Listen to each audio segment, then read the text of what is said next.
네, 여러분 안녕하세요. 오늘 저와 함께 공부할 작품은 정철의 관동별곡입니다. 정철의 관동별곡은 필수 중에 필수 작품입니다. 주로 고등학교 1학년 또는 2학년 때 배우는데요.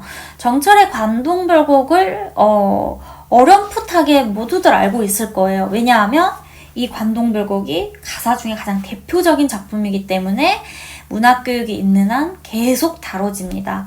그래서 여러분들이 이 관동별곡이라는 작품 자체는 익숙한데 사실 이 본문이 엄청 길죠. 가사 문학이기 때문에.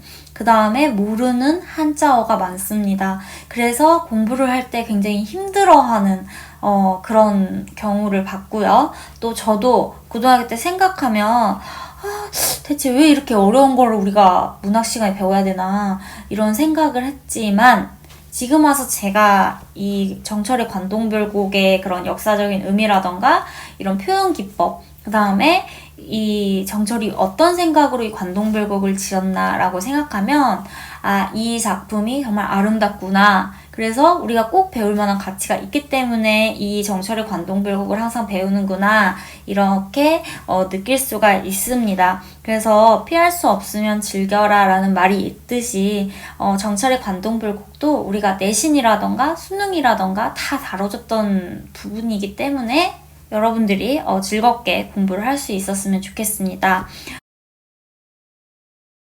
정철의 관동별곡을 공부를 할 때는요, 우리가 현대시나 현대소설을 봤을 때는 작품의 원문을 바로 보고도 화자의 감정이라던가 상태 이런 거를 바로바로 파악하고 또 소설도 인물의 상태 이런 거, 인물의 성격 이런 거를 파악하지만 고전 문학 같은 경우는 조금 이 정철이라던가 이 관동별곡을 지었던 역사적인 시기라던가 하는 배경 지식을 좀 가질 필요가 있습니다. 그러면 여러분들이 훨씬 쉽게 공부를 할 수가 있고 고전 문학 작품에서 보기라던가 어떤 학습 활동에서 분명히 이 시대적, 역사적인 배경, 그 다음에 정철 개인적인 상황을 얘기를 하기 때문에 이 부분을 제가 먼저 설명을 하고 관동별곡의 본문을 나눠서 설명을 하도록 하겠습니다.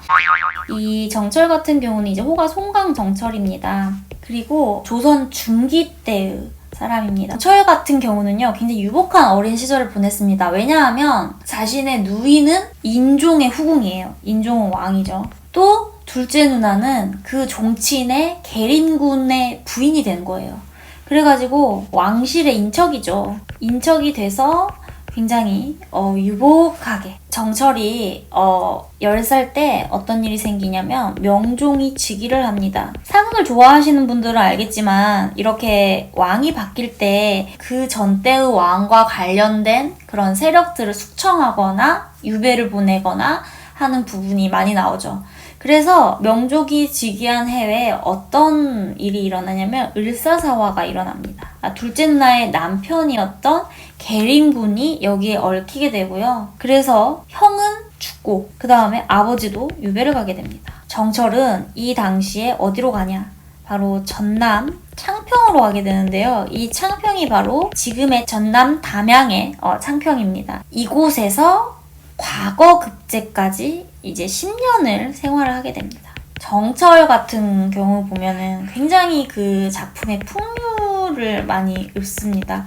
이 풍류라는 건 이제 자연에서 느끼는 흥인데 본인이 이렇게 창평에서 보낸 세월이 아마 영향을 주지 않았나 라고 생각을 합니다. 이제 26살 때 정철이 1등을 하는 거예요. 장원급제를 합니다. 그래서 이때부터는 굉장히 많은 벼슬을 거치다가 지금 우리가 배우는 이 관동별곡은 언제 쓰여졌냐? 1580년 45세 이때 뭐가 되냐? 강원도 관찰사가 됩니다. 근데 이 관찰사가 그냥 된 게 아니라요. 전에 진도 군수 이수의 뇌물 사건으로 동인의 탄핵을 받아요. 그래서 이때 어디에 있었냐? 창평으로 다시 돌아갔습니다. 자기 고향이. 그리고 나서 창평에 있다가 갑자기 왕의 부름을 받아서 강원도 관찰사가 되는 거. 근데 이게 또 웃긴 게 이 정철의 인생이 좀 파란만장한 게 또 이렇게 잘 나가나 싶었는데 또 나중에 또 탄핵을 받게 됩니다. 그래서 다시 어디로 가냐? 또 창평으로 가요. 그래서 여기서 이제 4년 정도 보내게 되는데 이게 정철의 개인적인 인생에서는 이 당시가 굉장히 힘든 시기였고 어려운 시기였겠지만 문학적으로는 굉장한 성과가 있습니다. 이때 이제 3위인곡 정말 꼭 배우는 작품 중에 또 하나인. 그 다음에 더 중요한 송미인곡을 쓰고요. 그 다음에 성산별곡이라던가 시조라던가 한시 이렇게 많은 문학작품을 이 당시 쓰게 됩니다. 그래서 이 탄핵을 받아서 자꾸 고향으로 돌아오는 이 상황 자체가 어떻게 보면 문학을 하게끔 하는 그런 동력이 되었다고 해석할 수 있습니다. 자, 그래서 여러분들이 이런 정철의 생애를 알고 있다면 이제 쉽게 관동별곡을 한번 같이 공부를 할 수 있을 것입니다. 좋아요와 구독 꼭 눌러주세요. 다음 시간에 다시 만나요. 안녕.